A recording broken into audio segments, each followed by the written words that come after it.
Olá, saudações a todos com a graça e a paz do Senhor.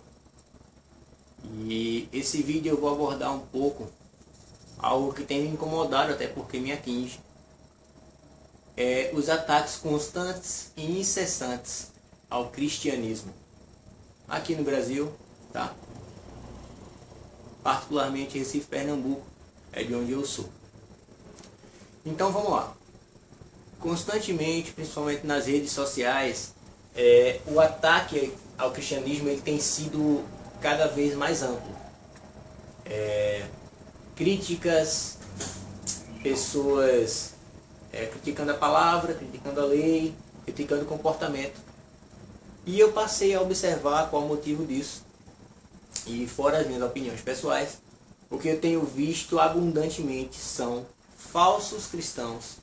São pessoas que vomitam a Bíblia, mas não dão exemplo de vida para que tenham coerência ao falar da palavra. Isso acaba desacreditando os cristãos. Postagens da época da Inquisição e da Idade Média, postagens de falsos profetas, óbvios falsos profetas, e lobos em pele de cordeiro, como diz a palavra, né? Pessoas que deturpam a lei do Senhor, pessoas que vivem de uma maneira que é totalmente incoerente com o cristianismo, vendilhões do templo, comerciantes da fé, protagonistas de espetáculos em lugares que se assemelham a um altar, mas que na prática não o são. Ressuscitação de pessoas que estão rindo, orações para emagrecimento, vi essa semana a maldição do esmalte nas unhas, enfim. Nós, verdadeiros cristãos, temos sido massacrados. Massacrados mesmo, mas principalmente, eu posso estar numa conclusão equivocada, mas o principal motivo disso é o nosso silêncio e a nossa omissão no comportamento. Por que que nós não nos defendemos e por que que pessoas que nos conhecem não nos defendem? Eu creio que provavelmente porque o nosso comportamento como cristãos não faz diferença e não mostra às pessoas uma diferença a ponto de que elas digam: não, um cristão não age assim. Um servo do Deus vivo não age assim. Então nós estamos sendo medidos e nivelados por baixo, tá? Com pessoas completamente mau caráter. Muitos deles, na minha opinião, são simplesmente pessoas que não acreditam que Deus existe. Porque são duas possibilidades para esses vendilhões do templo aí. Ou eles são ateus, né, sem ofender os ateus, ou eles não acreditam em Deus, ou eles acreditam e são completamente loucos. Porque você ter lido a Bíblia, você conhecer a palavra para manipular dela somente aquilo que lhe convém, né? E manobrar a massa em benefício próprio, pela arrecadação de dinheiro, ou pelo destaque social, ou pelo fato de ser um astro da, entre aspas, fé, ali no púlpito, nos canais de TV, acreditando que morreu, acabou, já era, fica só o legado, maldito, mas o legado.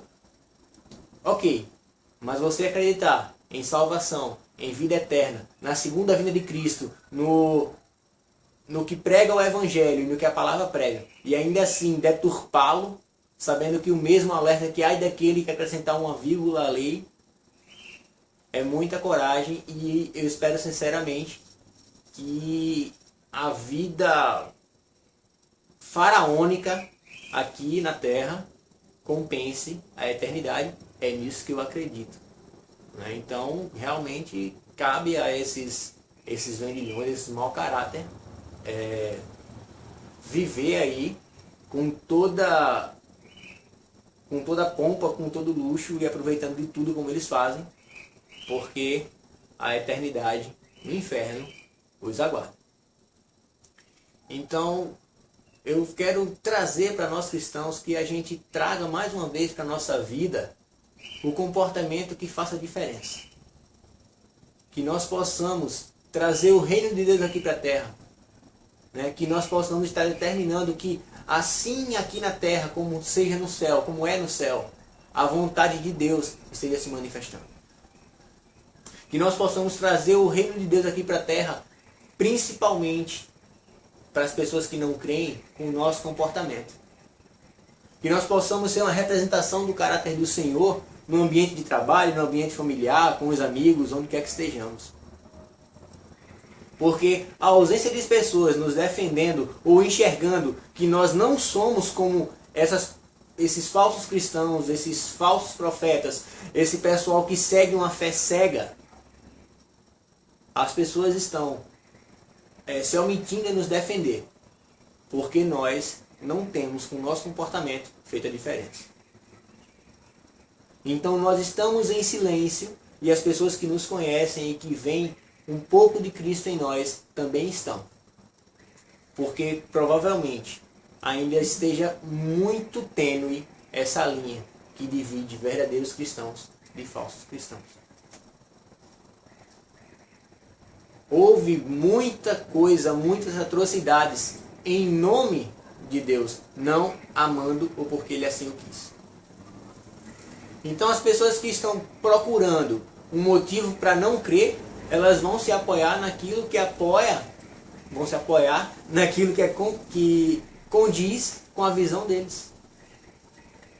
Eu consigo compreender completamente a dificuldade da caminhada cristã. Pessoalmente eu não sinto esse peso, essa dificuldade na caminhada, porque o Santo Espírito está aqui para nos consolar, para nos guiar, para nos ajudar. Mas as pessoas só vão entender isso quando passarem a viver e sentir na prática. Quem está fora da fé cristã, quem ainda não passou pela porta que é Cristo, quem ainda não está no caminho em busca do alvo, não vai entender. O Espírito Santo ele vai agir, ele vai pontuar ali um incômodo ou outro, para convencer a pessoa a buscar essa ausência que Deus faz na vida, mas ela só vai conhecer depois que ela passar pela porta e começar a seguir o caminho. Se você não tem uma vida no caminho que é Jesus Cristo, se você não tem uma vida que esteja caminhando para a salvação, que seja com as suas obras em gratidão à salvação e não em busca dela, se você não vive de maneira a construir o reino de Deus aqui na terra, a começar pela sua casa, fica difícil separar-nos dos falsos cristãos que tem por aí. Vou chamar aqui de evangélicos. Acho esse termo muito bom, né? É um termo que eu vi no Púlpito Cristão, um site interessante. Os evangélicos aí estão acabando com a reputação dos cristãos. E por que é que o silêncio está tão grande? Porque os verdadeiros cristãos estão amuados. A própria vida deles não tem sido uma consequência de ter passado pela porta que é Cristo. A própria vida deles não está no caminho. Então acaba sendo incoerente, acaba sendo hipocrisia. Está pregando a palavra e a salvação, quando na sua própria vida as pessoas sabem que você mente, as pessoas sabem que você trapaceia, as pessoas sabem que você adultera, as pessoas sabem que você é um mau pai, um mau marido, um mau amigo. Se essas coisas antigas não passarem, se essa antiga criatura não morrer e não surgir a nova, vai ser difícil os verdadeiros cristãos serem defendidos por pessoas que ainda não se decidiram pela fé. E vai ser cada vez mais fácil os cristãos serem confundidos com o joio, com esses evangélicos que estão por aí. Deus ele permanece o mesmo. A fidelidade dele é a mesma. O que tem mudado tem sido a busca, tem sido a intimidade, tem sido a seriedade com a qual Deus é tratado. Se eu quero a vontade do Senhor para a minha vida, eu tenho que buscá-la. Não adianta professar uma fé e não praticá-la. A palavra fala, aquele que tem prazer na carne, se esbanje na carne. Aquele que tem prazer no Espírito, se esbanje no que é do Espírito. Não tem como servir a dois senhores. Não adianta estar chamando Cristo de Senhor, Senhor, se verdadeiramente você não o segue. esse falso comportamento, essa hipocrisia, ela tem destruído e anulado o verdadeiro comportamento cristão. Tem nos colocado na mesma vala que falsos profetas. Porque fica difícil você rebater quando a pessoa pode olhar para você e falar assim: ah, você está repreendendo isso. Cada um tem que negar a si mesmo. Temos que ser, como Paulo disse, imitadores de Cristo. E não há nada no comportamento de Cristo que possa ser reprovado. Como disse aqui, e já disse mais de uma vez, dos conselhos para a vida e para a vida eterna que aqui estão, não há nada que envergonhou, não há nada que envergonhe, e nem há o que envergonhará ninguém que deseje seguir. Que possamos estar vivendo em Cristo com alegria. Que possamos estar vivendo em Cristo, para que o santo reino do Senhor esteja se manifestando aqui na terra com a nossa vida, com o nosso exemplo. Que possamos ser algo que desperte a curiosidade desse mundo tão complicado e tão do avesso, para que as pessoas busquem a verdade e o conhecimento. Que Deus esteja abençoando a todos nós. Que Deus esteja nos guiando. Em nome de Jesus, eu vos abençoo e até a próxima.